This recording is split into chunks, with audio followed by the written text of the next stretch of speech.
Welcome back to the channel. This is our second episode of Quit Bitching and Get in the Kitchen. Today we have a jalapeno popper stuffed chicken. These are the ingredients you'll use for the stuffing: mild cheddar, cream cheese, and the jalapenos. You'll warm up the cream cheese and the mild cheese together in that little container and then chop up your jalapenos.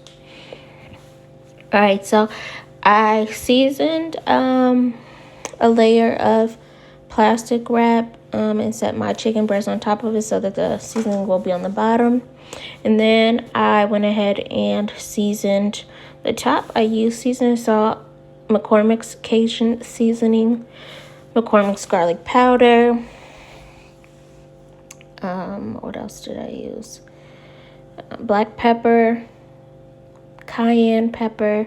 You'll see all the ingredients here in the video.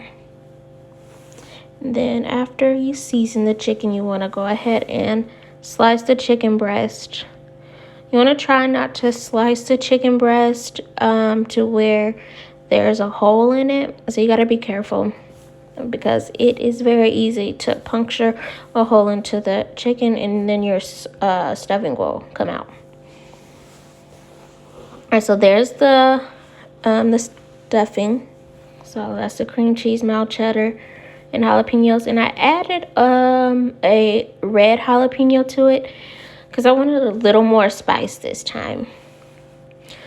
So here we are stuffing the chicken. You make sure you get a good amount in it and kind of clean the spoon as best as you can. I need to find an easier and more effective way of stuffing my chicken. And then you seal it back.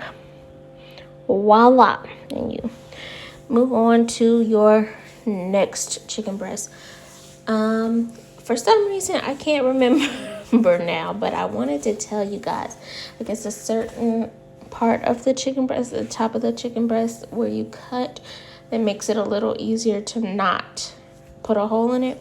And I want to say it's like the round part. So like at the top where it's like kind of round, you want to cut on that side. So it's like the thickest part of the top of the chicken breast is where you want to start cutting.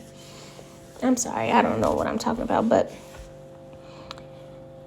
that's what I think I found was the easiest for me to do. All right, so now we're going to season the top of our chicken now that we have it stuffed. A little bit of Cajun. You don't want to overdo it, but you want your food to be very well seasoned. It's very easy to be under-seasoned or over-seasoned. But I typically don't have any measurements. I do all of my seasoning by sight and to taste. Like, I have an idea in my head of how I want my food to taste, right? So that's how I know what seasonings to use and how much of them to use. You become a pro when you start doing this. All right, so you want to heat some olive oil in a pan. I used a cast iron pan this time. This was my first time using a cast iron pan for this particular meal. And you'll let each side cook until you feel like it's browned enough, and then you'll flip it to the other side and let the other side cook, and just keep doing so until it's fully cooked. Now this is the bacon wrapped chicken breast that I did because he wanted bacon on them, so I went ahead and wrapped some in bacon also. The presentation doesn't look the best, but it is really good.